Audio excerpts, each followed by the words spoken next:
Assalamualaikum dan salam sejahtera.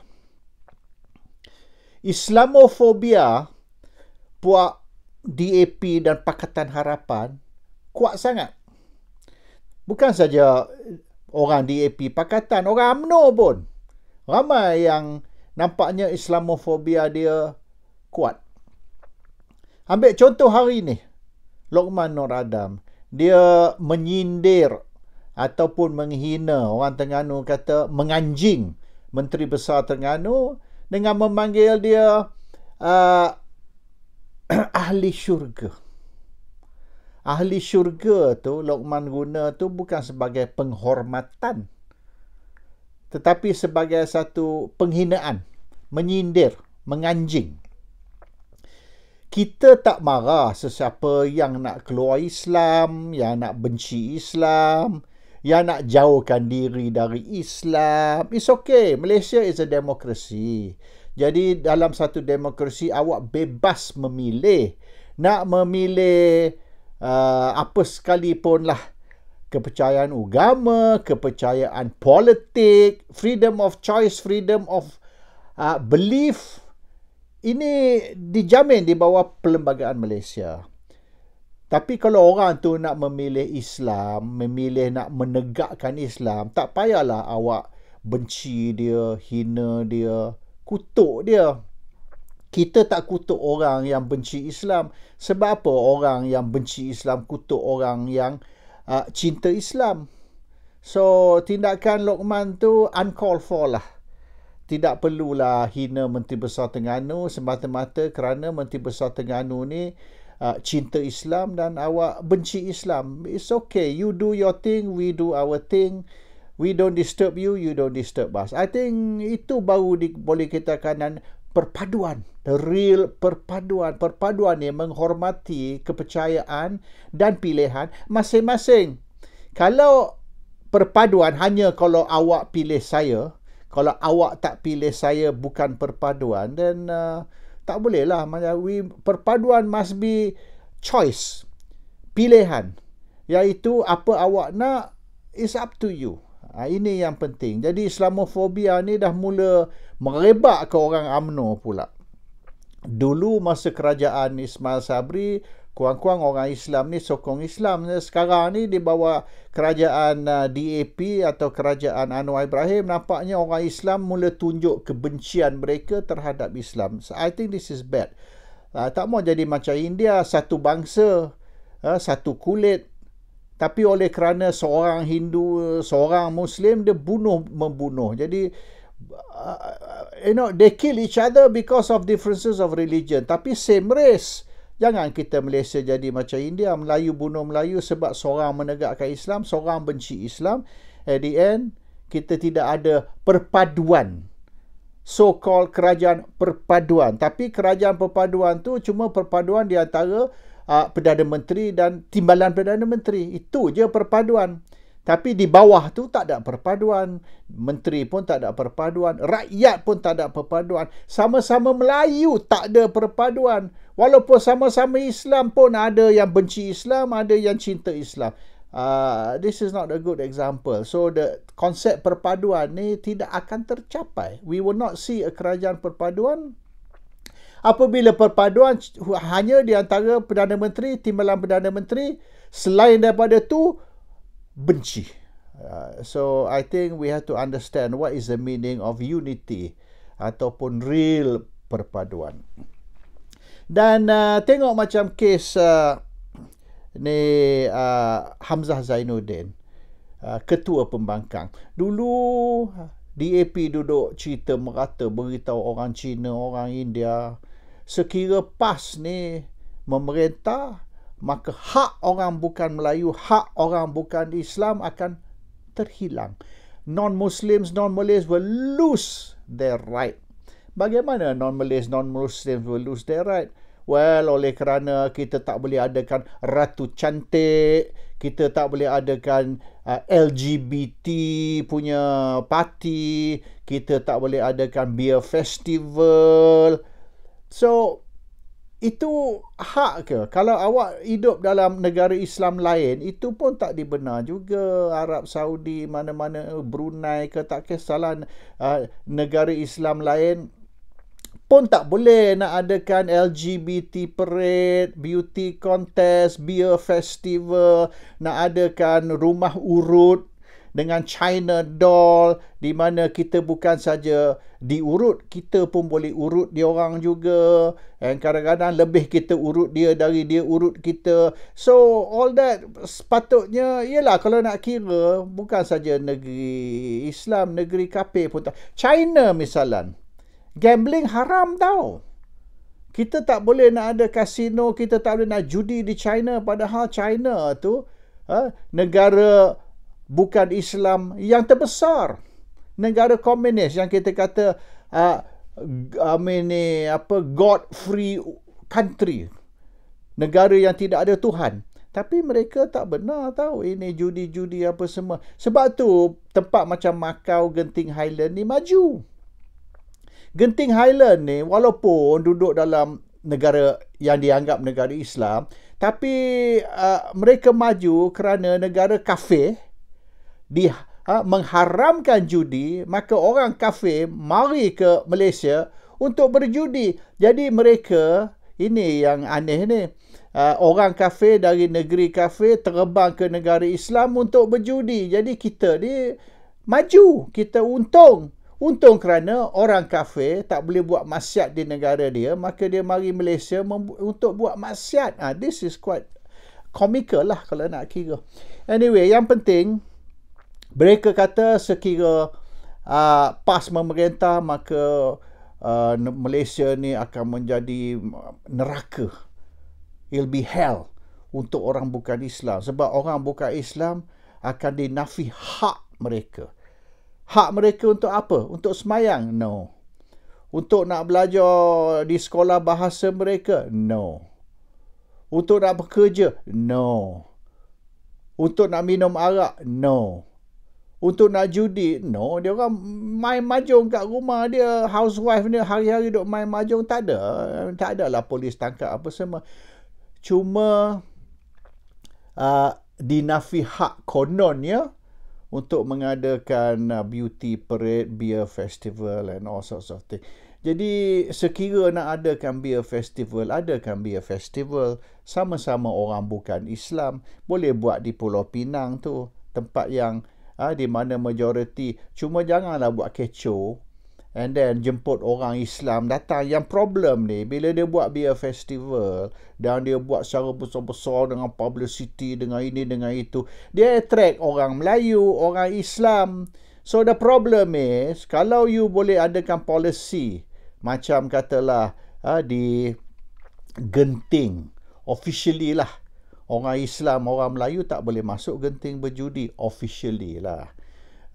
So adalah signboard katakan Muslim apa not allowed, tapi ialah banyak orang Muslim masuk. Tapi sekurang-kurangnya nampak macam ada usaha untuk menyekat orang Islam dari melakukan maksiat. So you nak adakan church misalan, tak ada hal.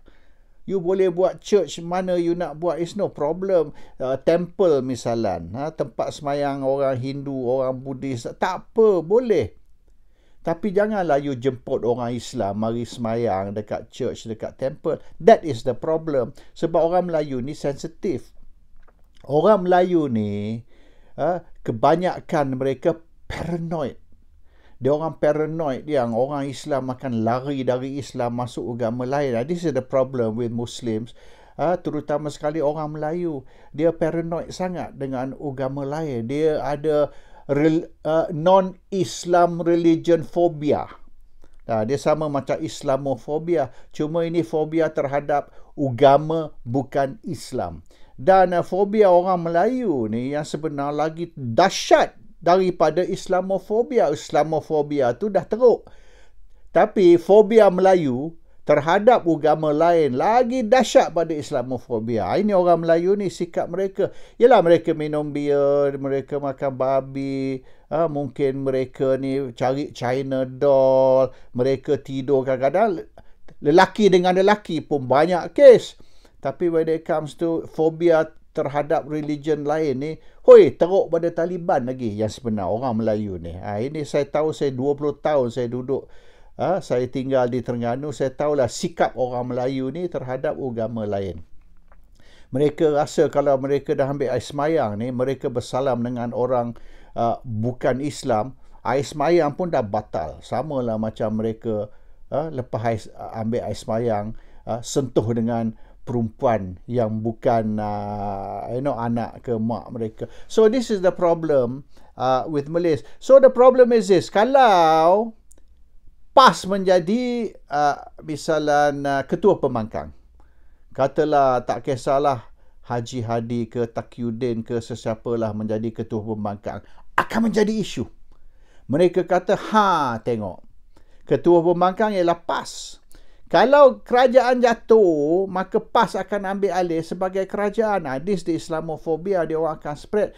Bermaknanya, kita tak boleh sokong pembangkang, kita tak boleh buat baik dengan pembangkang, Perikatan Nasional, kerana kalau kerajaan yang ada sekarang, kerajaan Pakatan Harapan, kerajaan Anwar Ibrahim, Zaid Hamidi, kalau kerajaan ni jatuh, maka PAS akan memerintah. Sakit orang bukan Melayu, orang bukan Islam nanti. Dahsyat, akan jadi neraka. Malaysia ni akan jadi hell on earth.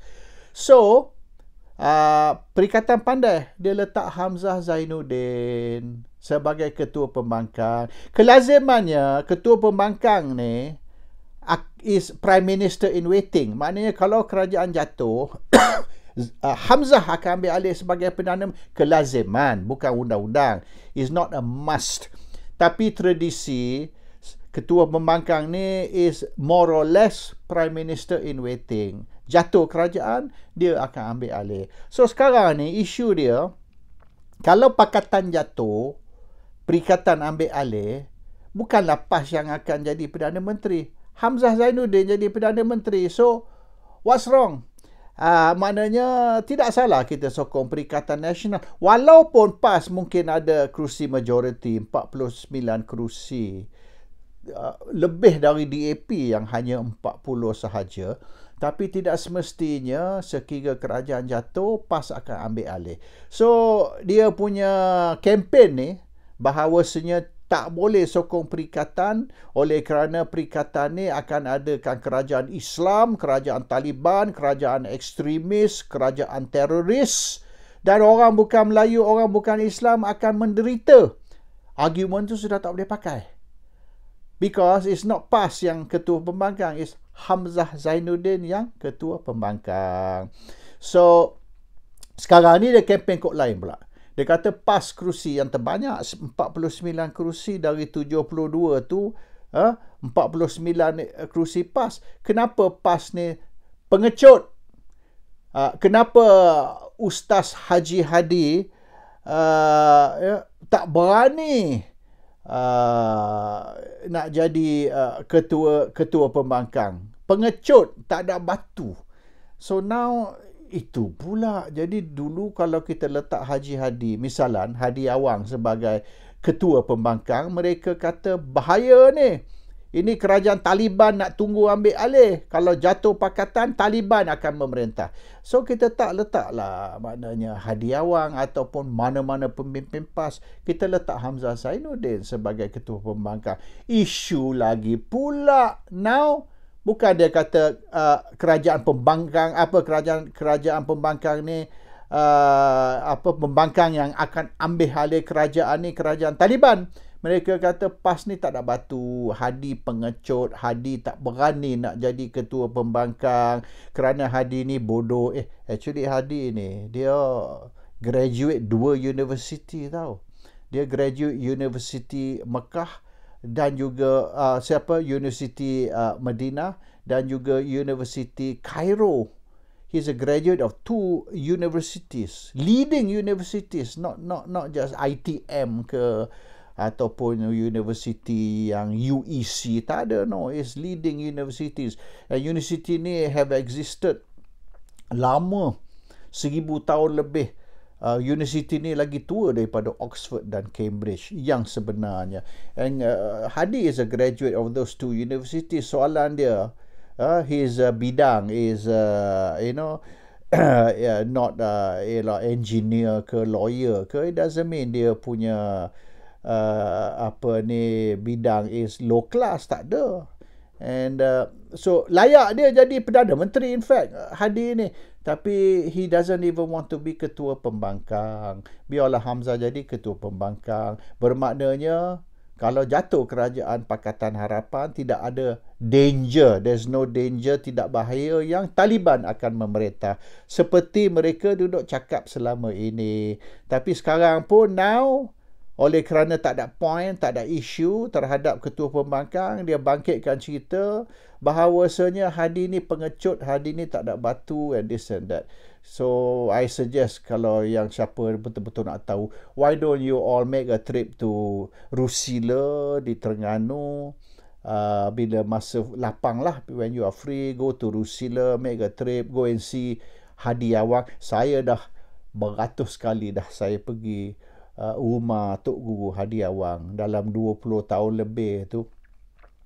Ada masa tu saya kadang-kadang 2 kali seminggu saya pergi ke Rusila tu. So I know very well. Tapi siapa yang tak pernah pergi Terengganu, tak pernah pergi Rusila, I suggest you make a trip, pergi Rusila. Cuti sekolah dah mari dah. So drive up, go and see Hadi, and suruh Hadi selak sarung dia. Tengok ada tidak batu celah kangkang Hadi itu. In between Hadi's legs tu, ada tidak batu. Dan mungkin kalau awak tengok Hadi punya batu tu mungkin besar pada engkau punya, mungkin awak terkejut lah. Tapi the issue is bukan Hadi ni tak ada batu ke, tak ada kote ke.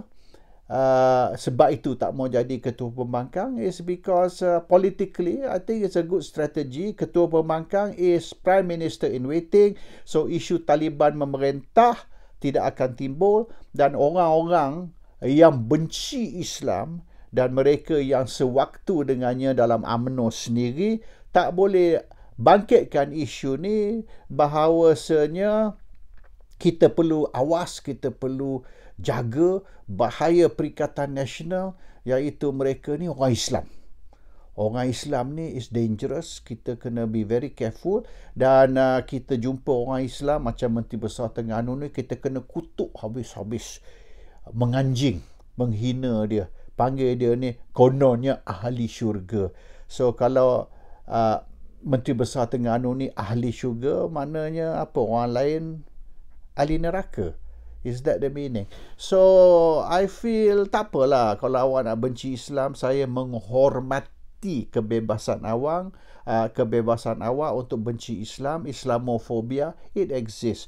Homofobia pun exist. Ada orang macam Lokman punya ceramah. Tengok video yang semalam yang angkat muat tu.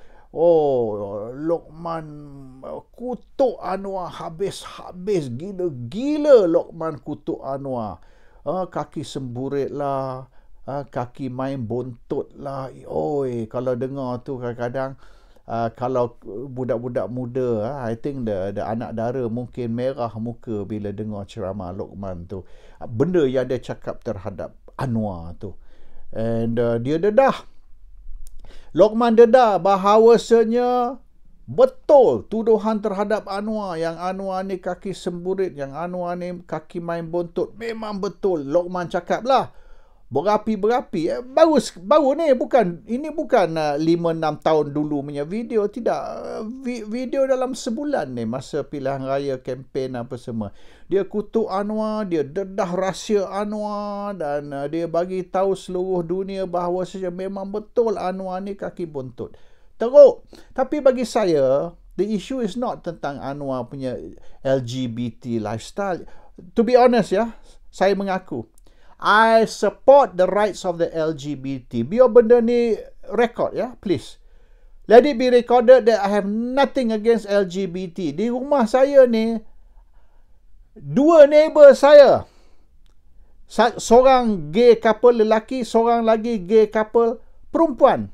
Dan mereka ada 2 anak tu, yang gay couple perempuan tu. They got 2 children.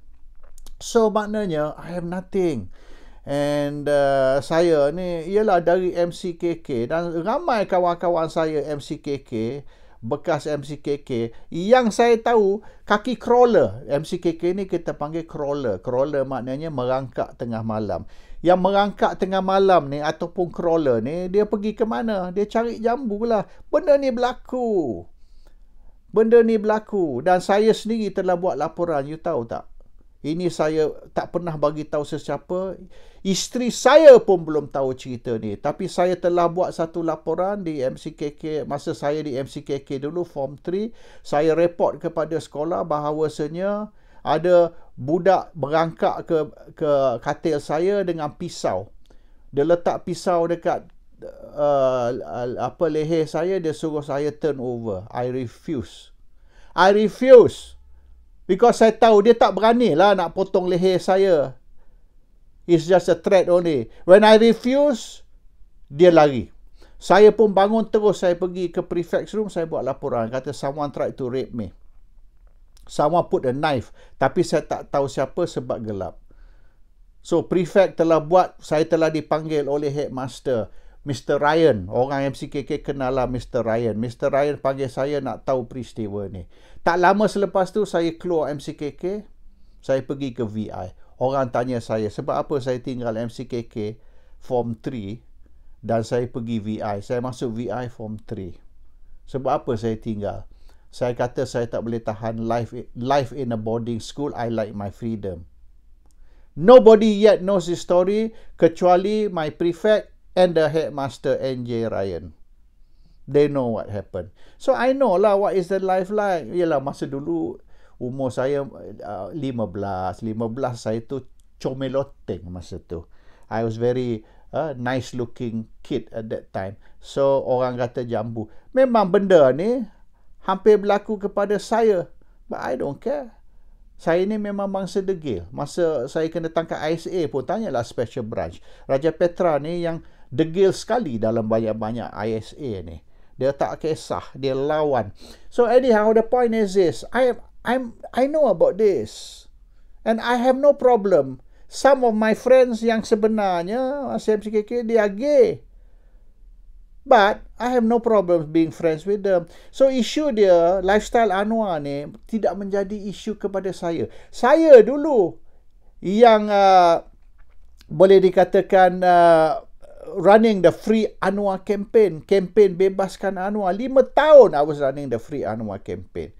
Saya tak tahu ke Anwar tu siapa. Saya tak tahu ke Anwar tu bisexual or not. Of course I know he's bisexual. So what? I have no problems with that. The issue is not about Anwar sexuality. The issue is ada tidak Anwar dizalimi atau tidak. That's the main issue. So I'm okay if you are bisexual.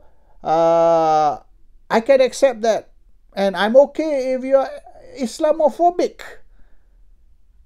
I'm okay if you hate, if you hate Islam. Tapi sebaliknya, berilah orang Islam kebebasan untuk mempertahankan Islam, untuk menegakkan Islam. You have a right to hate Islam. You have a right also to hate gays if you wish. But those who nak menegakkan Islam and those who wish to be gay, they also have a right. So this is called menghormati kebebasan. Okay, respecting your your choice, the rights for you to choose what you want to be, who you want to support. Barulah boleh kita kata kerajaan Malaysia ni kerajaan perpaduan, ya. Kerajaan perpaduan oleh kerana kita tidak mengutuk kalau you memilih sesuatu yang bukan juga pilihan saya. So let's be a bit matured and grown up. Janganlah jadi ini outdated sangatlah. Oleh kerana dia agama lain, dia ni taraf dia lebih rendah dari binatang. That's not the way. Kerajaan perpaduan, negara yang berpaduan should act. Assalamualaikum, salam sejahtera.